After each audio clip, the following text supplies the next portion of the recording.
Hello, my name is Marco Carrie, and I'm one of the XCO elite racers of South Florida.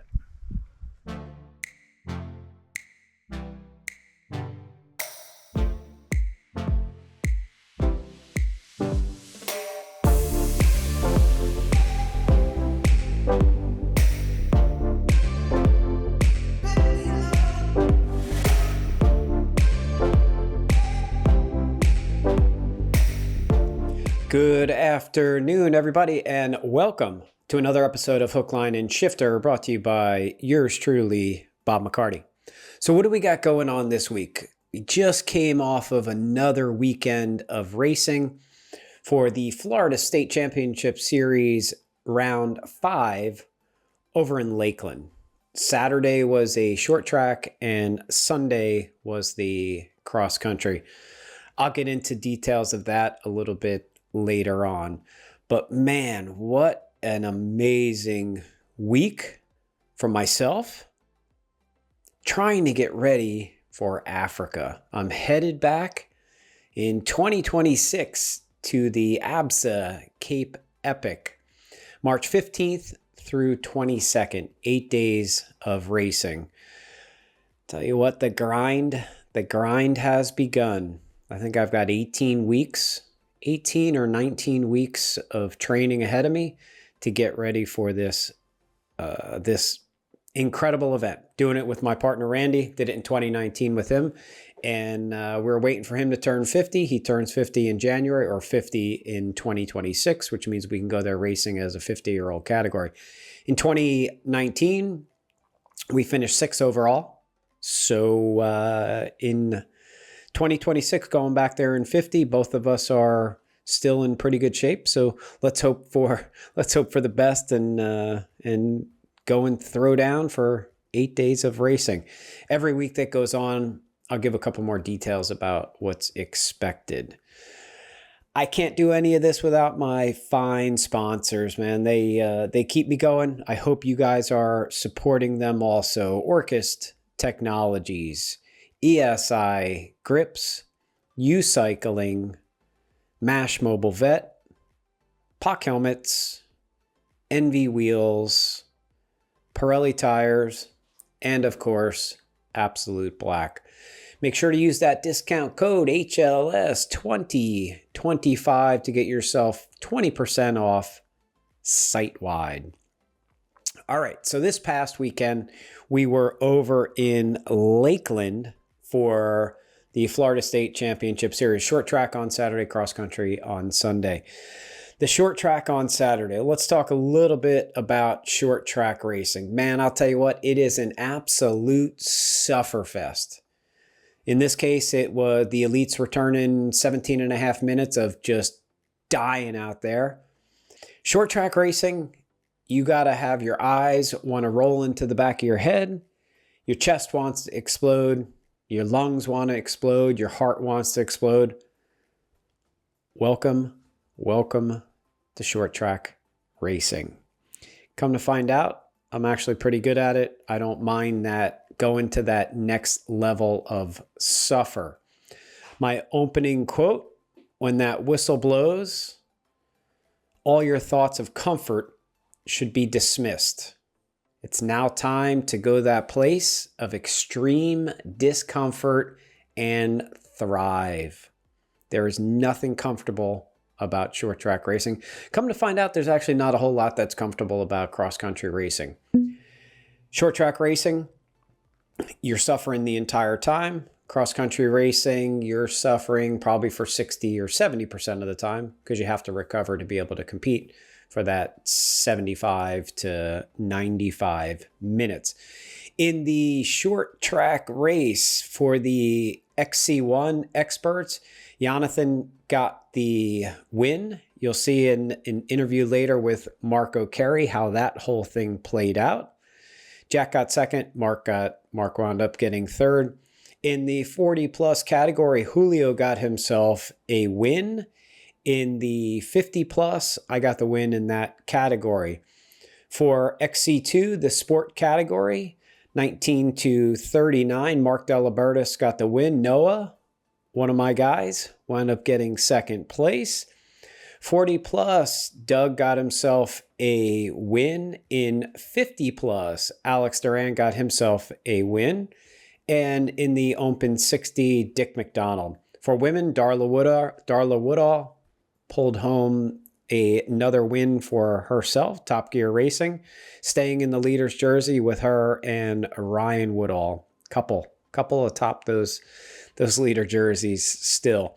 For sport women, XC2 sport women, Deanna. Shout out to Deanna. She got herself a win in the sport women for the short track. J-Ro got himself for an XC3 base win. 40 plus, we got Juan Mendez. Good job, Juan. Hopefully it was that talk beforehand or that sight lap that you and I did together that got yourself the win for that one. 50 plus, Ronaldo. Good job. Good job, Ray. Another one of my team guys. Did great out there. That was it, man. That was the short track race. I hope you enjoy what Marco's take on the whole thing was, but it's once again, it's an absolute suffer fest out there. Let's talk about Sunday now. Sunday was the cross country, the XCO. Anywhere between 2 and 4 laps long. The elites had to do 4 laps. The younger categories or the older categories like myself had to do 3 laps, and then the sport category 3 laps, and then 2 laps down from there.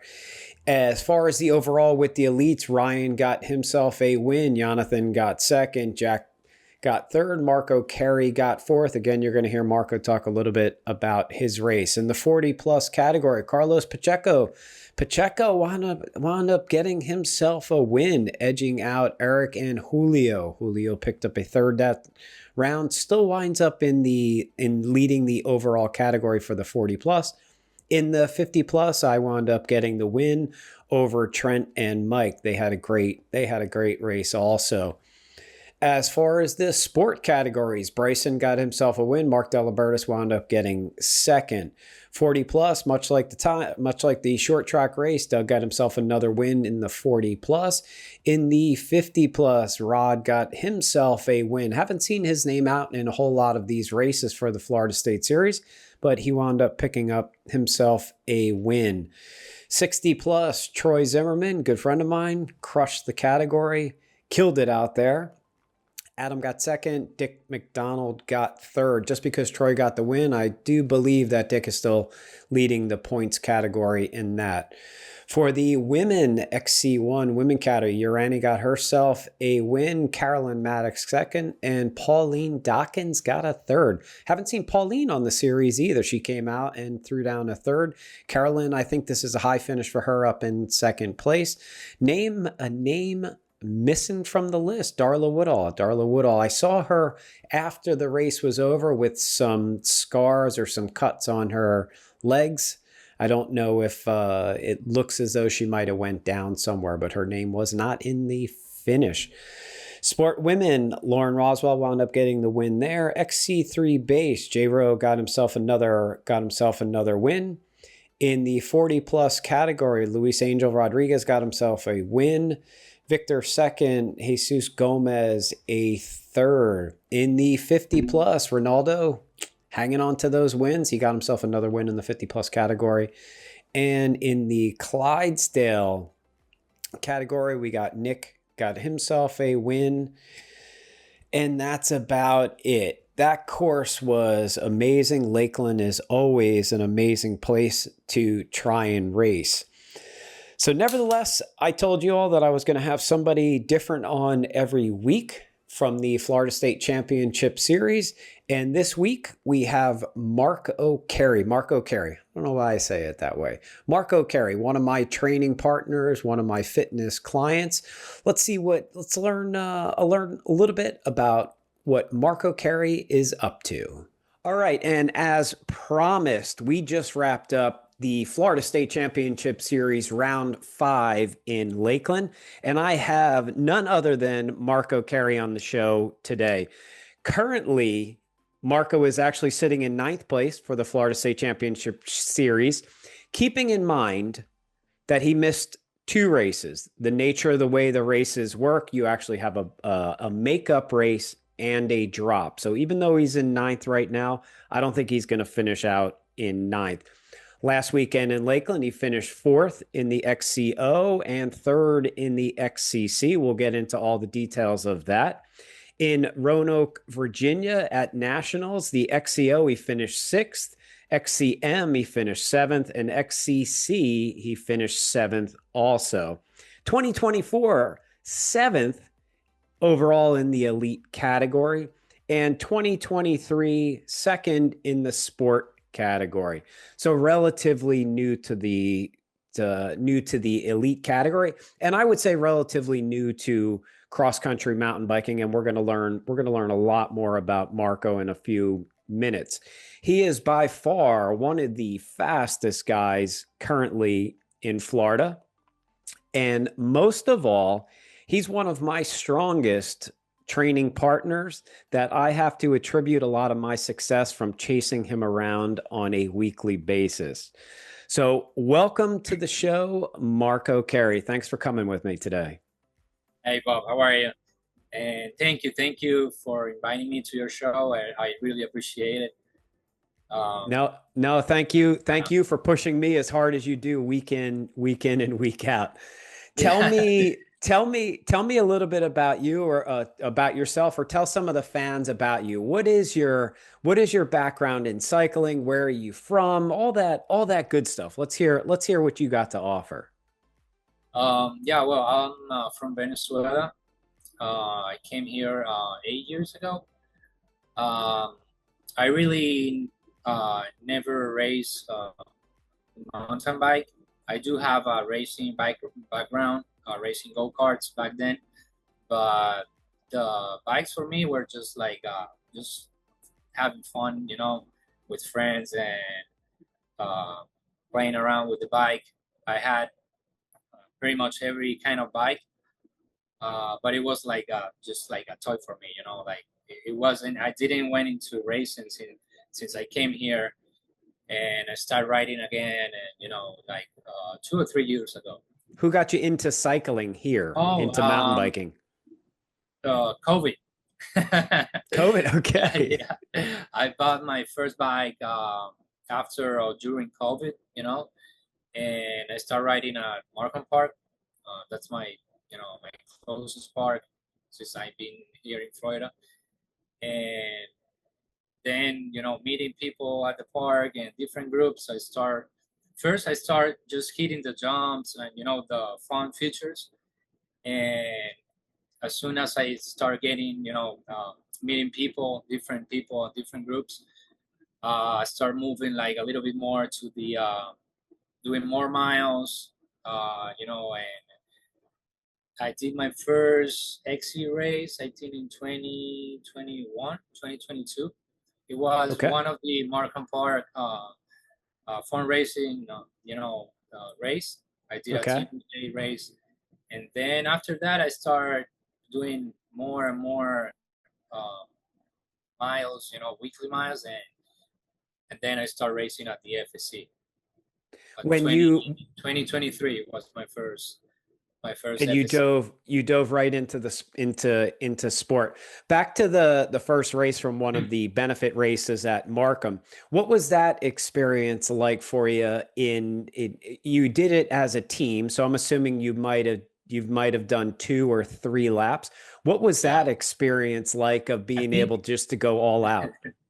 Yeah, I think it was actually 1 lap each. Okay. Yeah. And yeah, I was dying. You're dying. Yeah.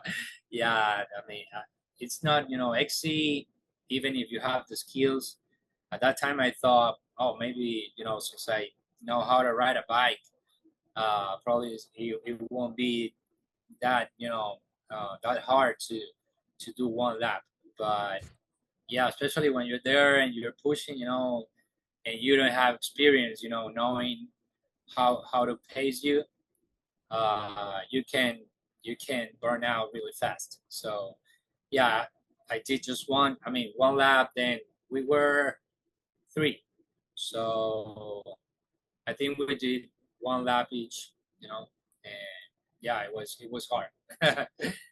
What was you said when you first got into it, you were into jumping and you defined it as the fun stuff.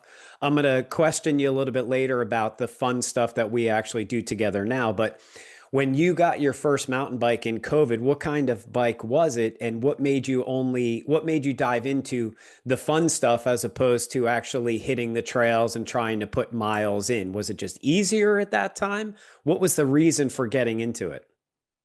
So yeah, my first mountain bike here, it was a Spark, Scott Spark. Um, I don't remember the model right now. If it was a 920, 970, it was one of the basic ones. Um, and after that, since I was willing to do more jumps and drops and everything, I bought an old mountain bike. It was a YT GFC. I still have that one. Okay. And yeah, I was pretty much looping like Area 51, Eviction, um, Redback, all the fun stuff, around the park. And I was looping pretty much every day the same things, So at some point I was getting bored of doing the same every day. And I While tried wait, to like to, while you're on that topic of looping the same thing and having fun, we'll get into our workouts of Moto Monday. I don't know if we're going to define them as fun or not, but you had an injury. Tell us a little bit about that injury. A lot of people don't know what you did to yourself oh from yeah, yeah, jumping. I broke my tibia with the Spark. The Scott Park. I hit one of the jumps, but it wasn't at Markham Park. It was Delray. There's a jump lane over there, Okay. and I came into the park like just like without warming up. I just hit the jump lane. It was like probably 2 or 3 minutes in, and I overshoot the landing. So as soon as I land, I broke my tibia. After that, Wow. I saw the the Spark, and then I bought the other bike, the Jeffsy. After Yeah, after breaking your leg, did that cause you to reconsider all of the jumping and then it pushed you into more of the cross country, or did you heal yeah, up yeah. from that and I go missed the right back bike. in? Yeah, yeah. It cost me like probably 6 months out of the bike. Um, I actually could, do some bike, some some miles, but nothing like hitting rocks or jumps and everything. So out of the park, it was probably 6 to 7 months. Wow. No trail. Yeah. Wow. And so, okay, so in 23, you decided to get into cross country and then you went into sport category, finished second overall in sport. In 24, in 24 you made your rookie debut into the elite category. Yeah. Coming off of sport into the elite category and you finished seventh, you had finished seventh that year. Yeah. What was your experience like in 24 in that rookie year into the elite category? And for those of you that don't know, generally speaking, we start the series the same way every year in Tallahassee at Tom Brown Park. What was your experience like of lining up for that first time in Tallahassee with all the top guys in the state? What were the nerves like? How were you feeling? Yeah. I mean, it was hard. I mean, I thought it could be a little bit better, but especially that weekend we had a lot of rain, both Mm-hmm. the whole weekend. So I didn't have a good setup for rainy conditions, especially there that there's a lot of clay, um, around the park, around the course. And I usually run Aspen tires, that it's like almost a slick tire. And yeah, we had a lot of rain the whole weekend. Um, I actually get into the top 10 for the call out. So it means that I think I was 10th on Saturday, and Mm-hmm. then probably ninth on Sunday. Okay. But yeah, putting the rainy conditions apart, it was really hard. The difference between sport and elite, especially with the top 10 or top 5 guys, it's a big step. It's not just one category or one class. It seems like there's many classes inside the same elite the same elite group. Every spot is like a different class. Right. Good, Yeah. good point. And everybody there is just so fast. In the interview last week when I had Jacob on, it was the same. He kind of alluded to the same thing, that in that category, one mistake could be in some cases 10, 15, 20 seconds, and everybody is going so fast that it's next to impossible to try and close that back in. So mistake-free racing is a big part of that elite category. In Tallahassee, your rookie year, obviously the weather was horrible that year. I remember vividly the whole thing. But by the time that season was over, you wound up pulling off a 7th overall. So now you come into the 2025 season 7th overall in the year before. So you're no longer a rookie. You're really prepared to be able to compete with the guys. What do you attribute a lot of your success to go from sport in 2023 and now be considered one of the top guys in 25? What do you attribute your success to? How did you climb these ranks so fast to be as good as you are? Well, I think it's a couple things. First, consistency. With training, being consistent with training, it's a key, part of the success, especially cycling. Talking about cycling. Mm-hmm. And the group, as you said before, having you not just as a coach but also as a training partner, it helps a lot. And I think that's another key, point of this, progress from sport to elite. Having you, as a training partner every day, pretty much every day, because we have Marco here, we have the Levy, and of course all the other guys that we have, as a training partners with you, your group, Julio and all the other guys, Mario. I mean, it helps to improve every day, every week. So I think that's one of the key points, for the progress. I think I thank you for that compliment about having me coach you and hopefully push you. I unfortunately don't know just how much I actually push you, but on paper I probably do a good job of it, but in the trail it's hard to push you, that's for sure. But I do agree. I think the training group that we have down here has made a big difference. It makes a big difference for me. Obviously, it's made a big difference for you, and obviously Julio also.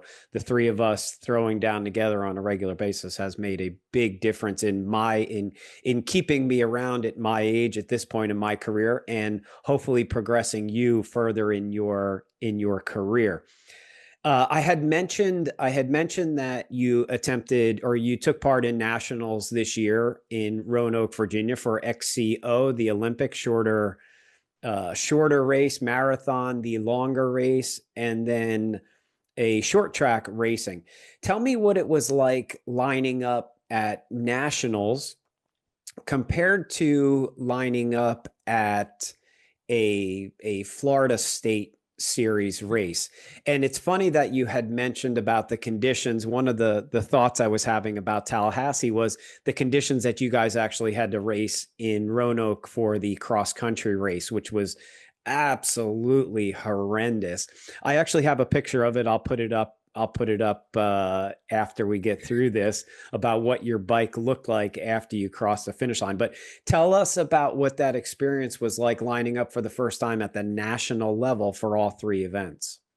Yeah, for all three events, it was surprising that there were a lot of the Florida guys over there, and not actually just racing that you're you know that you're gonna find them there, but most of them they're national champions. So I think the um, Florida State Championship is probably one of the best series around, since even you don't have to go to nationals to find these guys racing.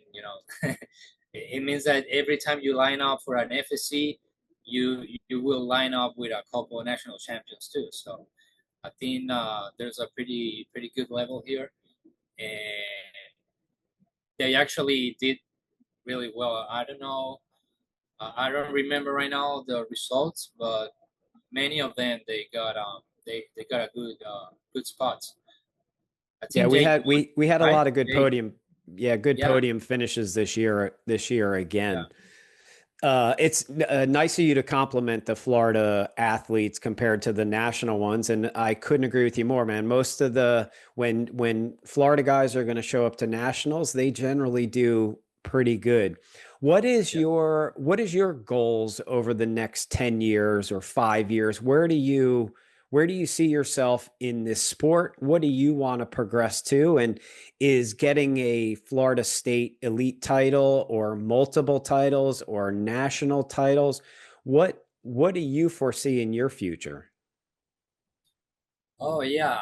Uh, Being a Florida State champion, it's one of the things that I'll think about, of course, and national champion also. Okay. So yeah, those are one of the goals, of course, and but I know our aims is about not probably, let's say right now I lost two races. I had two DNF, so probably this year is not gonna happen. But that's part of the of cycling, so I'm focused on keep keep progressing little by little, and eventually I hope it comes. So I yeah, that's one of the goals, I have a and feeling I have a maybe feeling it definitely will come for you. There's no question about that. yeah, But just keep training and keep showing up, for races every time I can. Uh, Keep learning, the learning curve of every race is different. So even if I'm really different rider than what it was last year, I'm still learning every time I race. Especially here, in South Florida, that we have a pretty good level. we're such a competitive group of us Yeah, down here. yeah. It's really good. All right, let's get into Marco, I don't think you said how old are you? 35. Okay. So you have Yeah. a longer career ahead of you in this also. All right, let's get into this past weekend. So like I said, this past weekend was Florida State Championship Series round 5, Coconut Cup Series round I believe round 2 in Lakeland, Florida. On Saturday, we had a short track race, and on Sunday, the regular cross country race. Marco finished third in the short track race on Saturday. I got a full race report from all the top guys. But it was kind of an eventful thing. The course was actually a little over a mile, 1.1 mile, and we had to do 5 laps of it. For those of you that don't know what short track racing is like, Marco spent a little over 17 minutes, 17 minutes and 30 seconds of an all out suffer fest. Short track racing is exactly that. Your eyes want to roll back in your head, your chest wants to explode, your heart wants to explode. Wound up pulling off a third. But some of the details, and I'll let Marco get into it, some of the details of how he wound up getting a third are pretty interesting. So give us the start to finish details of the short track race, Mark. Uh, Short track. I really like short tracks because even if it's just like probably less than 20 minutes, all of them, the the way that things happens around the short track, it's crazy how many things can happen in just 15 minutes. A lot of things. Every lap is different, and yeah, it's a really hard effort that you need to put on, but So uh, while hold that thought for 1 second. While you're in on the efforts, I pulled some of your data. I'm very fortunate to have the ability to coach you and pay attention to your data. You put out a max watts of 1,250 watts. wow. Yes, 1,250 watts was your max for the short track. Your average was 290 watts. What's Okay. interesting about that is Average or 1,000. or normalized? Was average or That was normalized? just average. Normalized would have been much higher than Yeah, that. Average power was 290. What's great about that is that you are on and off the gas. The fact that you're in single track and we're out on yeah, fire roads, yeah, those numbers are just amazing. And your laps were about 3 minutes and 30 seconds, very, very consistent the yeah. entire time. Based on who I talked to, I got a take from you after the race, one from Ryan also, is that there was a lot of shuffling around as far as positions. Tell me about lap 4 and lap 5 in the positioning. And I'll also put up the main straightaway, the long fire road before it made a right into the single track, and then also the bridge that you're going to tell us about also. So tell me about lap 4 and lap 5. Yeah, lap four. Well, all laps we were changing positions all around the course between the fire road and the trail, the single track. But of course, the between 4 and 5, we probably uh, we were four: Ryan, Jack, Jonathan, and me, and I think we all had the same thought of that was the last lap. So we need to attack, right? So I try to attack on the fire road. Jack respond. Then so we came into the single track. Uh, it was Jack, me, and I think behind me was or it was Ryan or Jonathan. I don't remember if it was Jonathan, Ryan, or Ryan and Jonathan, but I knew that they were behind me. Um, at that point, the last probably I don't know 100 feet before the bridge, I heard that I didn't know if it was Ryan or Jonathan, but I heard like they were sprinting. I didn't know that he will go all the way out, and attack. And probably I think he was fourth at that time, Jonathan.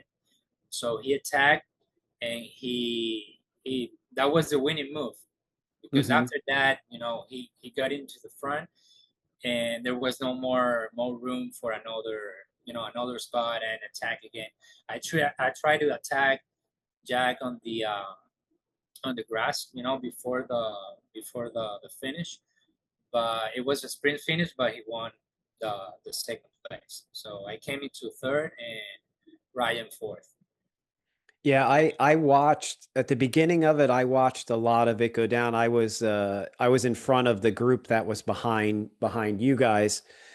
But I talked to Ryan, and what the take that I got is that Jonathan was in fourth, and that last 180 turn he wound up jumping Ryan to get into third, and then out of that 180 turn just before he got the bridge, I guess he stayed on the gas and then jumped the two of you to go from fourth Yeah, yeah. I think he to. probably.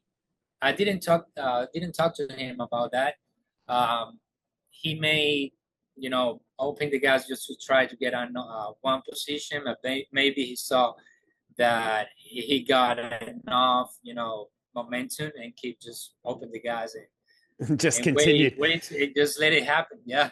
Right. Continued Yeah, there to was just like continued to go through with it. small, But small, small yeah, spot to put the bike inside. yeah, again, you'll see in the video just how small of a spot you're actually talking Yeah. about. But either way, man, great job for the short track race on Saturday. Now, after the short track race is over, obviously you're trying to recover because guess what? Sunday you got to do it again. You guys had a 4-lap race. You did somewhere around 23 minutes per lap. Really, actually really good. Your final lap was the fastest lap of the day for yourself. So Yeah. negative splitting was spot on. You wound up getting a 4th on Sunday. For Yeah, that's one of the Sundays, things that you always talk about, negative split, and it also helps you to pace yourself, so you can save energy to do a better lap at the end. It doesn't mean that you're gonna have bad times on lap 2 and 3, but it's something that it helps a lot to get into the last lap strong. yeah, I think trying to be able to finish out strong as opposed to just get to the finish is Yeah, a big difference in this sport. So this your final lap being the fastest lap for yourself, and as a matter of fact, it was the fastest lap of the group.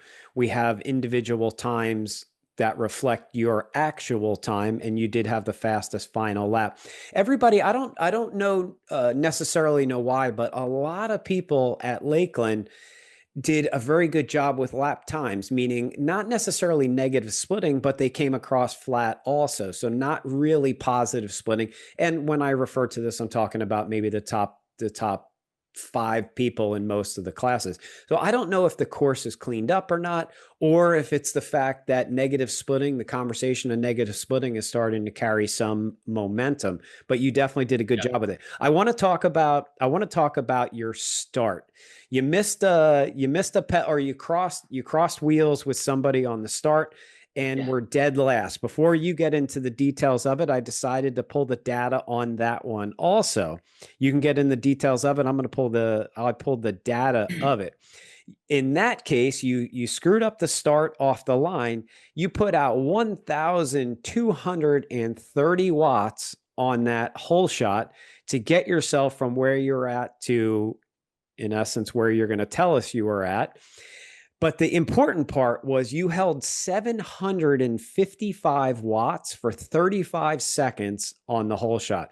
So, for any of you that are wondering if Marco is strong, I'll tell you what, as his coach, he is strong. For any of you that are wondering, what is it like to get to be in a whole shot in the elite category for the Florida State Championship Series, this is actually a pretty good reflection of what it entails. So, Mark, tell us a little bit about what happened on the whole shot. Yeah, I crossed wheels with one of the competitors. I'm actually on well, I think I made it to the call out again, but since I lost the two races, the two DNF, um, I didn't make it to the house to the call out, so I was on second road, and I usually start like hitting, with a lot of power, and then if I have to sit down, it's easier to get up, down on the gas than trying to catch the guys. So I usually start like just putting all the power, and then as it goes, I try to figure out what I need to do. But so in this case, I start strong and I cross the wheel with one of the guys, so I have to stop and put my foot down and then start again. And yeah, at that point I was last. I don't know how many feet or seconds I lost, but I was pretty far away. Hopefully, I knew that we have the fire road, that is like two sections of fire road. So in my mind, I thought that I had to go full gas, and try to get into the front, and then figure out we never know what's gonna happen. But after that, I came into the front, and I start pulling on the second section of the fire road. And yeah, I don't know the numbers now, but I probably after that 700, I start to I need to keep pushing like probably 500 or Hmm. 400 for another uh, minute maybe into the single track. So Um, what the so one second, Mark. So this the what Marco's referring to is that the hole shot. So he stumbled on the hole shot. Fortunately, if you were to stumble on a hole shot, this was probably the best week to do it. An example, round two in Jacksonville, oh yeah, if this had happened to Marco there, he would have been in the trail somewhere in the 10, 12, 14 spot into yeah, all single track. So the opportunity to try and get to the front would have been a lot less. In Lakeland, we had a long grass start that made a right hand turn onto a double track fire road, and you were on the fire road for a long time. So, clipping in, if we have to pick any of the races, this is probably one that if you want to fumble on the start, this one was okay. You threw down the watts to get yourself to the front, which was perfect. The straightaway or the double track is actually pretty long to sustain that kind of wattage. So you said you had to settle in at that point. At the end of this straightaway, it's pretty far. I think the whole shot is probably we're probably on it somewhere from 90, maybe 90 seconds to 2 minutes long before it actually pinches yeah, off in a maybe, single yeah. track. Once we headed into the single track, what position were you at that point? So I think I was first, just right after the first tabletop. Yeah. Okay. So So and you then dropped after into the that, woods. we start picking different lines, and maybe I get into the single track in third place or fourth place, something like that. That's Okay. why that was my goal. You know, I mean, um, I try to push as strong as I can, just trying to get the first probably 5 spots, you know, into the single track because I know it's going to be a good pace. You know, it's going to be probably Ryan and Jacob, Jack, and Jonathan. So that was my goal, at least for those 2 minutes. Right. Yeah, After the first piece, after we have the first piece of fire road, then we have some single track, and then it comes out to another piece of fire road again. That's just at the end of all the lakes that separate all the fingers. On that piece of fire road, it's maybe, I don't know, 45 seconds to maybe a minute. When you came out yeah. onto that, what position were you in? And then when that ended, it hung a right hand turn back into single track again. Did you pick up any positions there, or were you content just staying where you were at? At that point, there was a lot of people, you know, attacking. So I don't remember actually the my position, but I think it was third because I came into third place on my first lap. It was Ryan, Jonathan, and then me. So I think it was at that point I was third Okay. place.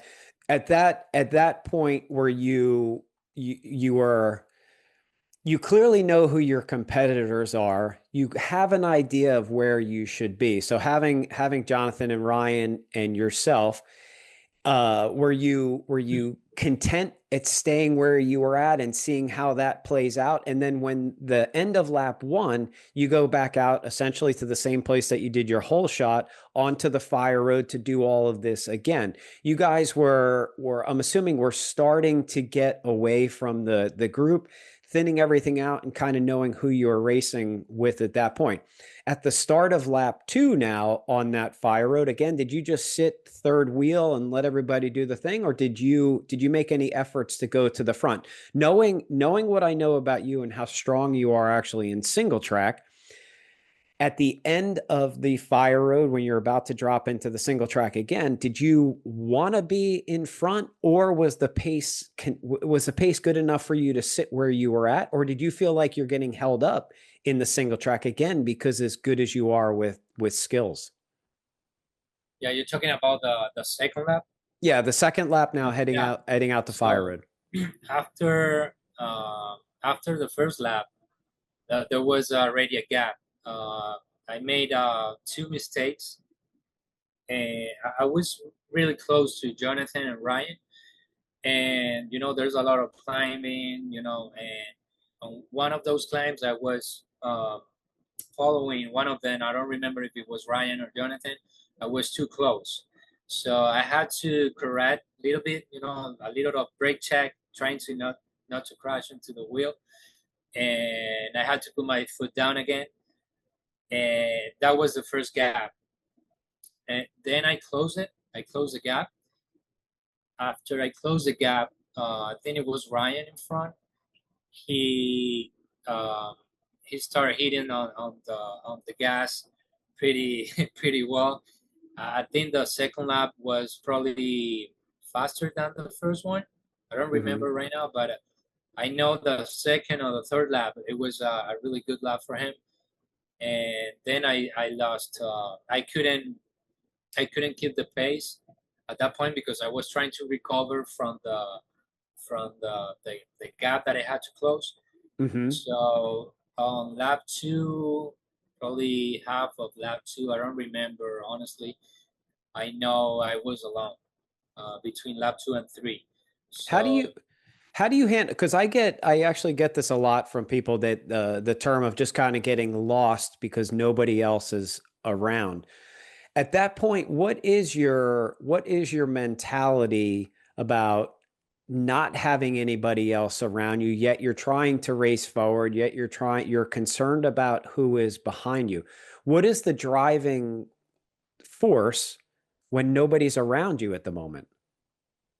well, one of the things that we've been training, and uh, especially with Motor Mondays, and when we go to Vista, for example, it's pacing yourself lap by lap. So at that point, uh, I knew the pace, of my power, average power for lap, and average lap times, and average speed also. I usually take a look at my Garmin after the lap one, and I compare that to what I did on my pre-ride. So I use that as a point of uh, to keep on pacing myself for the whole race. Okay. So of course, if I have someone in front of me, I'll just go. But You don't if have a I'm choice. You got alone, to then go. I try to pace myself so I know that it's a strong pace, but I won't burn out. So that's why I could do I did a negative split at my as of my last lap. Okay. At that point, after lap two, I think between lap two and three, the second group came in. It was Jacob, Jack, and Carlos Pacheco, and I stay with them for another lap and a half, and then I try to do the negative split. I open a gap, and Jack close the gap again. I catch up with some traffic on the bridges, Mm-hmm. and he probably will catch me up either ways. I'm not saying that he catch me because of the traffic. He was pretty fast, but Okay. he catch me when I had to slow down on the bridges, and then we stay together for the whole four lap, and we did another sprint finish. And I saw he I saw he this. came third. Yeah, Yeah, I saw that. He wound up getting third. You got fourth. The sprint finish, it looked yeah, like it was about a wheel's length or a bike length, just yeah, enough yeah. It was for scoring. pretty fun Nice. weekend. Well, good. I mean, you had a successful, in my opinion, a successful weekend. Every time that you race, I think you learn a little bit more about yourself and you start to Yeah, believe a lot more in yourself about where you should be. In this sport, a lot has to do with believing in yourself. And I'll tell you, yeah, I can't thank you enough for pushing me like you do, and having the partnership that we have to really make a difference for each other when we're out there. But as your coach, man, I am most proud of what you did this past weekend. Not Thank necessarily you. for the physical thing, it's more of the emotional thing. For I think every week that we get you further and further up into the group, you believe in yourself more and more. You know you're strong, you know you can push with those guys, but the more time you can spend up there, the better off you are absolutely going to be. Mark, I got a couple closing questions for you. Same thing I do with everybody. Same thing I do with Yep. everybody that I'm interviewing. What type of bike brand do you use? I have a track super caliber Gen Okay. 2. I have two super calibers. I have one for training, that is the old one, and I have the new one, the Gen 2, that it's for that the one that I use for some of some of the trainings like Motor Monday. So I can stay on the muscle memory using that bike on Mm-hmm. trail. And yeah, I have those two bikes, the Trek Super Caliber. Okay. And what tire pressure do you run in the front? What tire pressure do you run in the rear?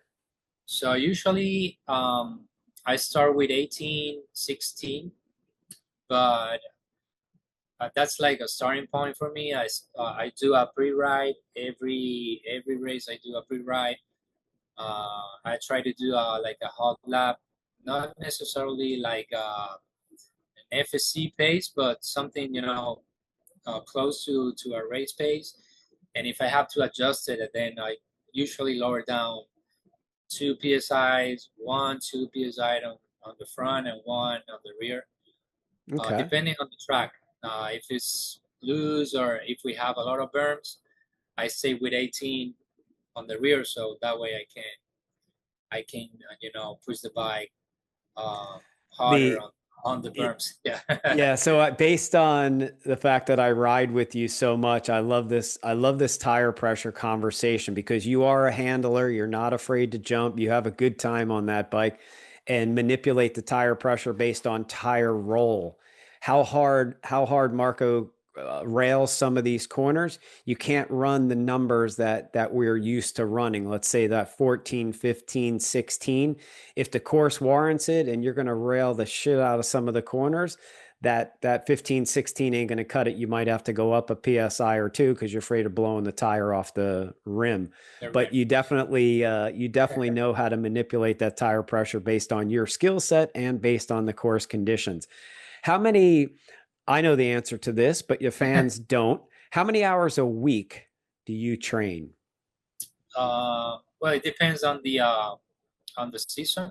Uh, is it a race season, like racing season? Like right now, it's a little bit less, probably around 10, 8, Mm-hmm. 10 hours. But usually it's around 12 to 15 hours of training, weekly training. Okay. I'll ask TSS, but I'll just share it anyways. I generally program Marco somewhere into when we're on race weeks, we're probably around 550 to 650. When we're off of race weeks, we're 750 to 900. And then out of season and endurance season, we're going to be 9 to 1100 with a rest week coming every 4 to 5 weeks, depending upon the IF in each one of those weeks and depending upon what life things get in the way, as Marco's got 2 kids, a business, and a lot of managing a lot of things. Yeah.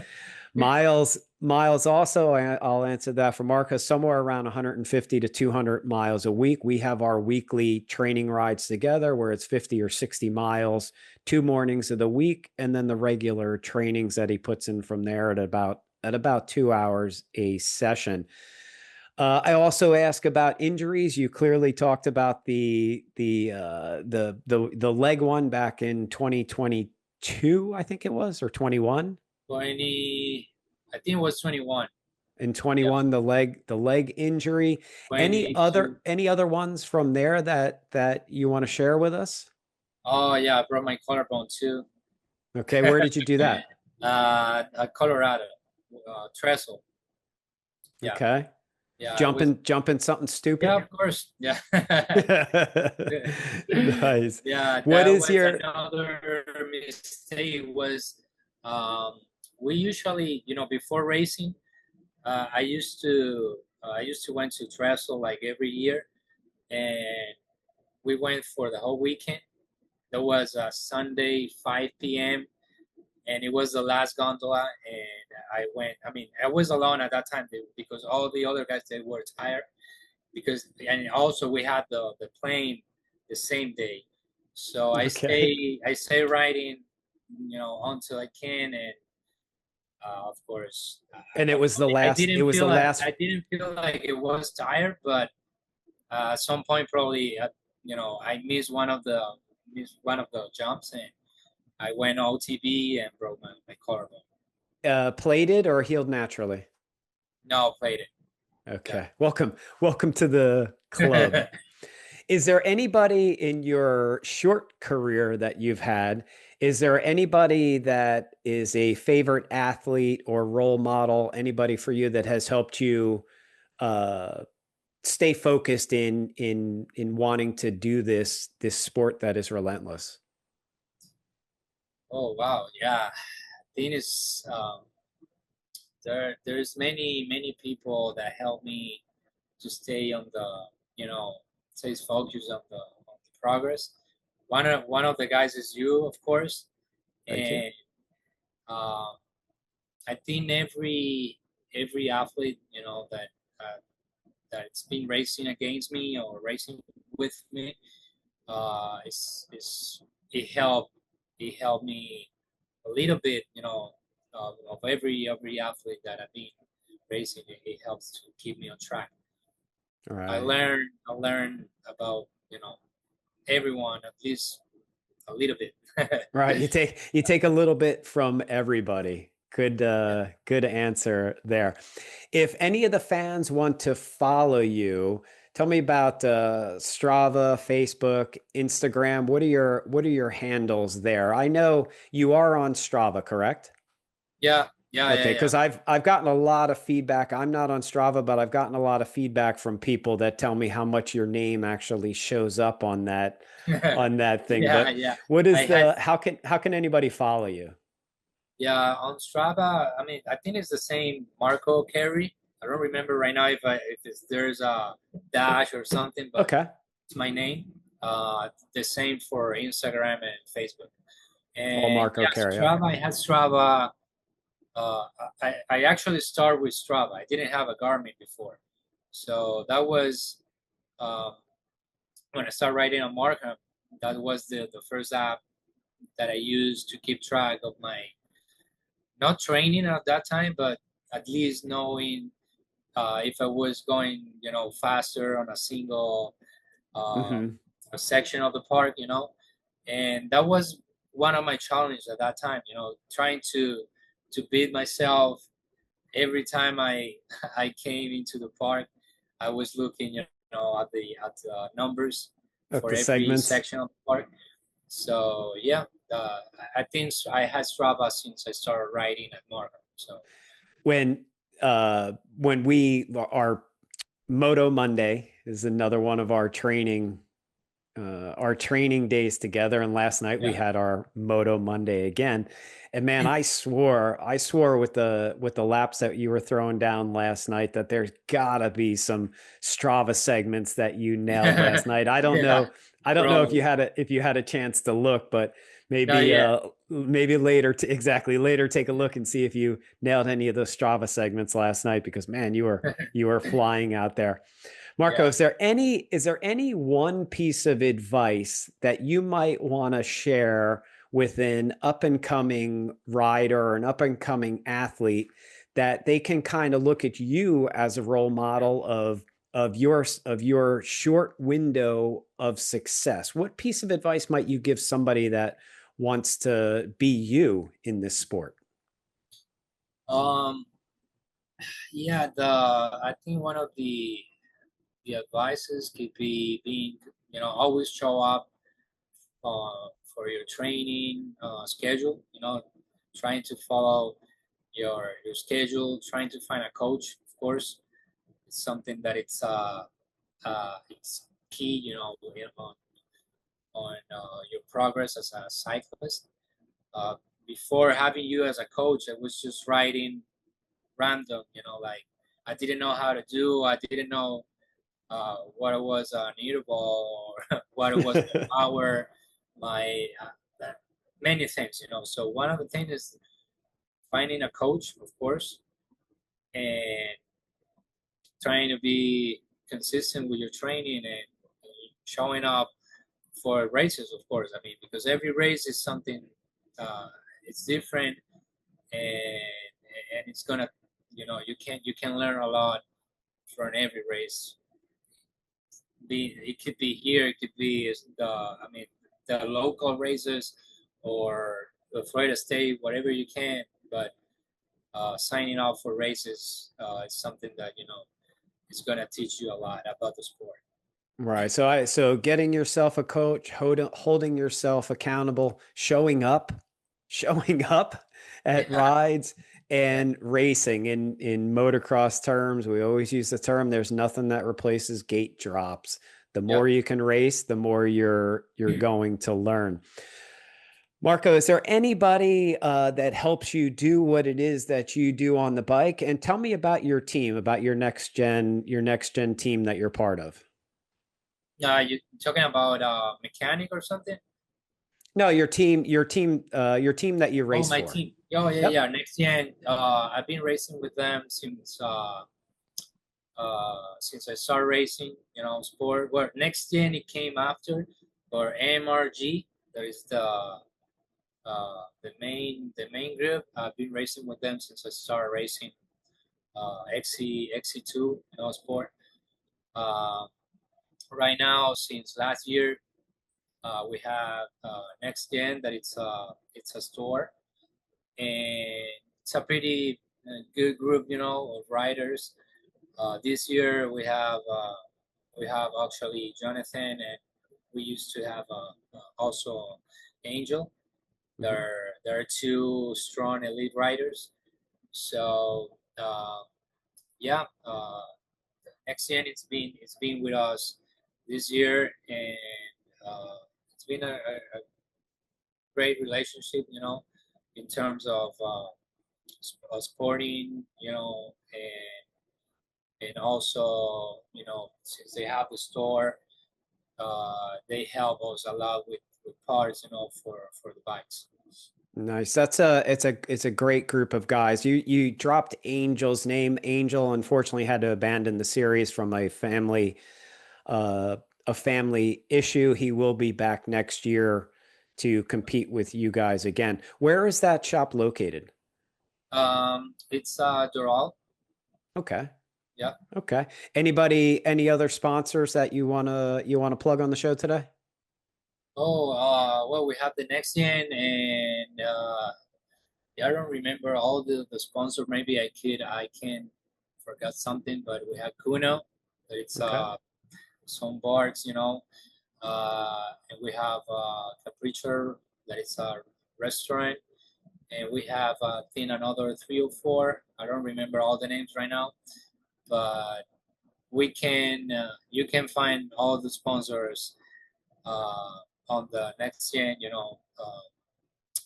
Next Gen Instagram, and Okay. some of the pictures we have all the sponsors over there.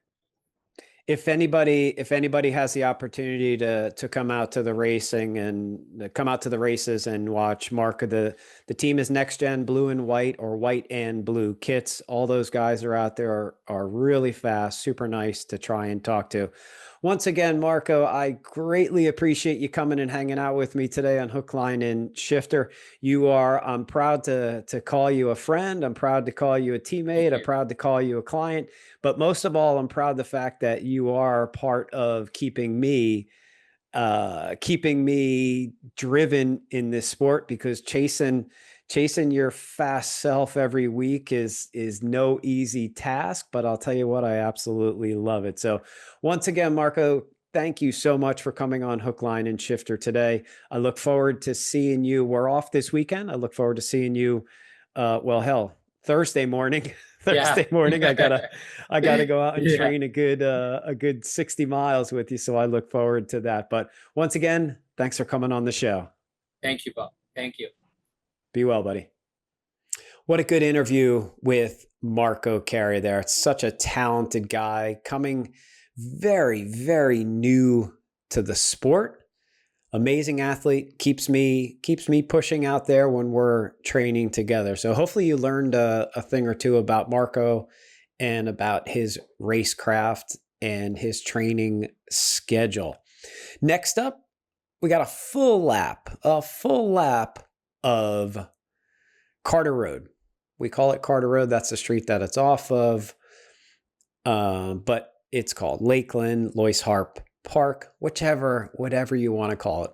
I'm old school. It was called Carter Road back in the day. Hope you enjoy this full lap of Carter Road, Loyce Harpe Park, Lakeland, whatever you want to call it. Hope you enjoy it.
Yeah, way less carpet.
Drifty. It's drifty today.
Hope you enjoyed that full lap of Carter Road, Loyce Harpe Park, Lakeland, whichever one you want to go with. Couple more topics to get into, or segments that we want to get into. I heard this weekend, and it actually made me question myself, as well as maybe it's something that you want to question for yourself. I was talking to somebody, and they told me, I'm not, and by the way, this is questions from the fans, more of statements from the fans. I'm not afraid of getting hurt anymore. I'm just going to go for it. So I started thinking about this sentence. I'm not afraid of getting hurt. I'm just going to go for it. I'll tell you what, I do not agree with this sentence at all. I'm a very calculated rider. Calculated rider meaning I'm going to take risk based on my calculations and decide, is it worth it or not? Most of the time, it's not worth it. Now, I train myself, or I teach myself things through escalation of decision. So an example, let's say you've never jumped a set of doubles on your bike before. And then all of a sudden one day you go, I'm going to go for it. Never done them before in your life. It's probably not the best decision. There's nothing a matter with being a little bit afraid of getting hurt. Teach yourself how to get better through your escalation of decision, your escalation of practice. If jumping is an issue, start out with something small. Learn how to conquer that. Learn how to conquer your fears with something small, and then work your way up a little bit more. Same thing with cross-country racing. You're not all of a sudden going to bomb down a rock garden that you've never gone fast down before. One of the things that I constantly refer to is practicing mountain biking. Maybe in this case, you went through a rock garden at 6 miles an hour and it felt okay. Doesn't mean the next time through it's going to be 13 or 14. What it means is one time through at 6, maybe you want to go up to 8. Maybe you want to go up to 10. Maybe you want to go up to 12, and keep working your skill set, working what the bike is actually doing, understanding the movements of your bike, understanding the movements of your body. But I tell you what, I do not agree with that.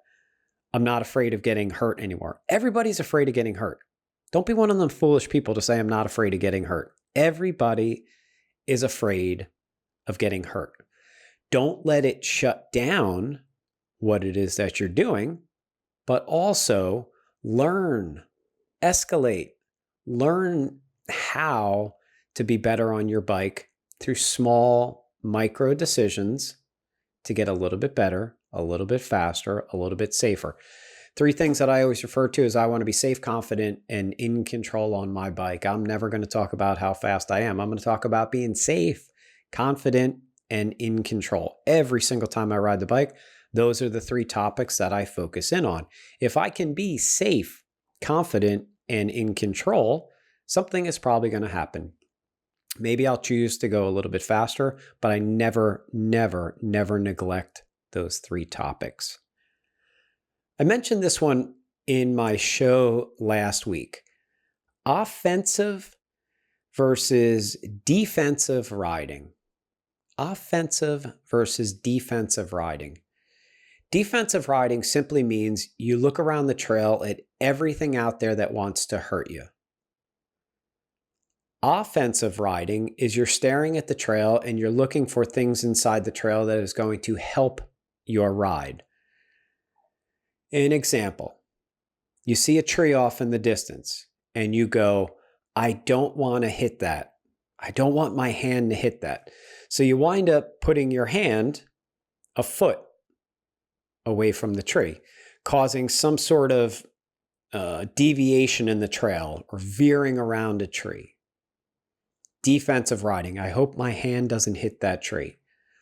Offensive riding, I'm going to utilize this tree as a marker. I'm going to get my hand as close as I can to it so I can run the trail a little bit straighter. Straighter the trail, the shorter the distance. You don't have to turn the handlebars. Every time you turn the handlebars, 2 things happen. Trail gets longer and the bike slows down. Two things that we don't necessarily want to do in mountain biking. You see a bunch of roots inside the trail. So what do most people do? They avoid it. Within those roots, or they defensively avoid it. Within those roots, you might find something that you can offensively use. This weekend in Carter Road, there was a section of the trail that was a sweeping, not really a sweeping, but a left-hand turn.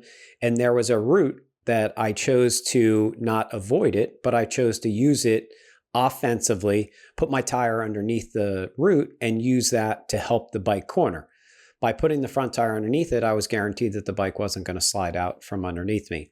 Again, offensive versus defensive riding. Don't ride your bike defensively. Don't look for all the things that are going to harm you inside the trail. Focus in on the trail, focus in on the obstacles, figure out how they're going to help you get through the trail safe, confident, and in control of your bike. Marco touched in on this topic, and I really thought it was such a good point. And I know it's come out in my episodes in the past about having good training partners. And he also referred to Moto Mondays. My Moto Mondays, or my Monday night workouts, I get anywhere between 15 to 40 people. We're repeating a section of the trail. Generally, that's about 8 minutes long, and we'll do it for 60 to 75 minutes.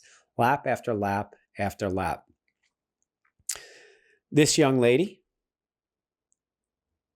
did Moto Monday with us last night and absolutely crushed it. Crushed it out there. You can see by the grin on her face how much fun it actually was.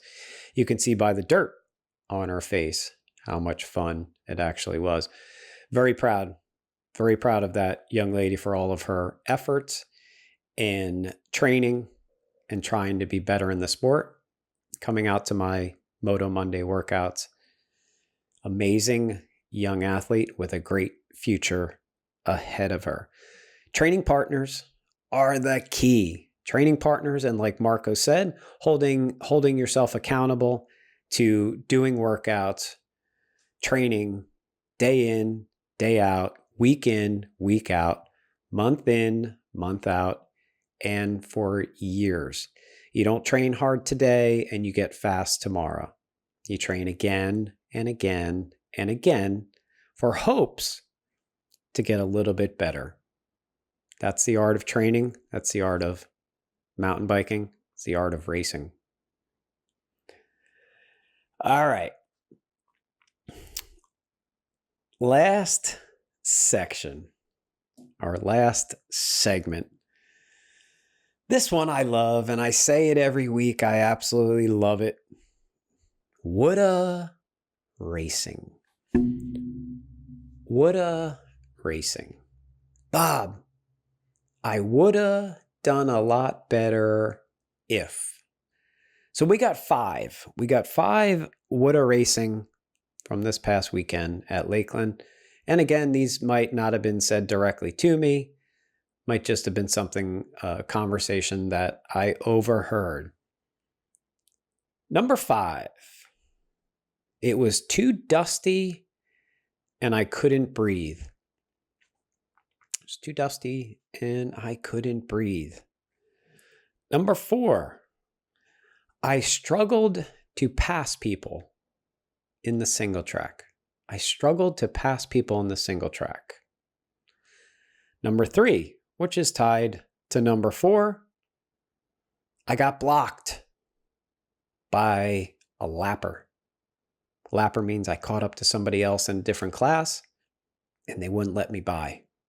I would have done a lot better. Number 2, this is actually related to number 5, to the 5th one also, where it was too dusty. It was too sandy. The corners were too sandy. I could not handle the bicycle. And the number one woulda racing from last weekend in Lakeland, Florida for round 5 of the Florida State Championship Series. All I can do is shake my head because I did hear this one. daylight savings really messed up my sleep. So as some of you know, we switched the clocks on Saturday night. As a matter of fact, we gained an extra hour of rest. But I actually heard daylight savings really messed up my sleep. I'll say it again. Every week, own the process, own your results, and you too can be successful. And this is a special shout out to Andres Chaparro. After the race was over, I was riding around the pits. He came over to me and he said, "Well, I deserved what I got this week." And he turned around and rode away. That was the best sentence that I heard the entire weekend. Well, I deserved what I got. Exactly. You deserved what you got. Move on. Train harder. Own the process, own the results. Once again, can't do this without my sponsors. Orcus Technologies, ESI Grips, U-Cycling, MASH Mobile Vet, POC Helmets, Envy Wheels, Pirelli Tires, and of course, Absolute Black. Don't forget to use my discount code HLS2025 to get yourself 20% off site-wide. We're off this weekend. Next weekend, we are up to San Falasco, Alachua, Florida, for round 6 of the 2025 Florida State Championship Series. Once again, I hope you liked the show. Hope you liked the episode. Thank you for watching, subscribing, and sharing to another episode of Hook, Line, and Shifter. I was your host, Bob McCarty, and thank you again, Marco Carrie, for coming on and telling us all about your racing experience at the elite level. Thanks for watching. Have a great training week.